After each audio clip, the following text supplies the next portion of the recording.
Le problème que nous soulevons avec le mouvement pour les Israélites de Jésus, je rappelle encore une fois que ce mouvement peut être tout à fait patronné par des non-israélites, et notamment par des juifs, parce que les juifs eux-mêmes sont victimes par ricochet de cette situation un peu embrouillée. Hein.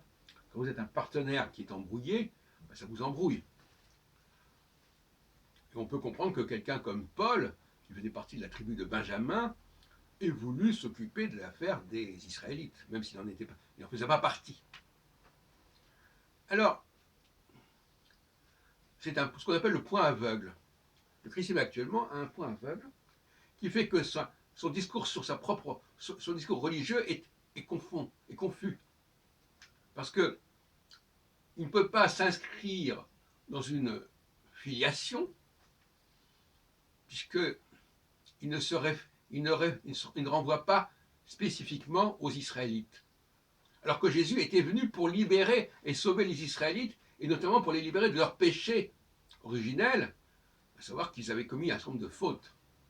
Alors on nous dit, oui, mais c'est à cause d'Adam et Ève, c'est une plaisanterie, c'est à la façon de Jean-Paul. Oui, cette façon de regarder les choses est infantile. Donc, il y a un point aveugle, le mouvement pour les Israélites de Jésus veut régler ce point aveugle. Et en réglant ce point aveugle, il fait une sorte de psychanalyse qui devrait améliorer singulièrement les relations entre juifs et chrétiens.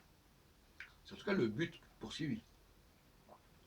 Donc nous allons probablement avoir un certain écho dans l'avenir dans cette direction, à savoir inviter les juifs et les chrétiens qui recherchent un autre modus vivendi à se rassembler dans le cadre de ce mouvement des Israélites pour Jésus, qu'il faudrait absolument pas confondre, absolument pas, avec le mouvement des Juifs pour Jésus, parce que les Juifs n'ont absolument pas à reconnaître la messianité de Jésus pour eux, mais ils peuvent la reconnaître pour les Israélites.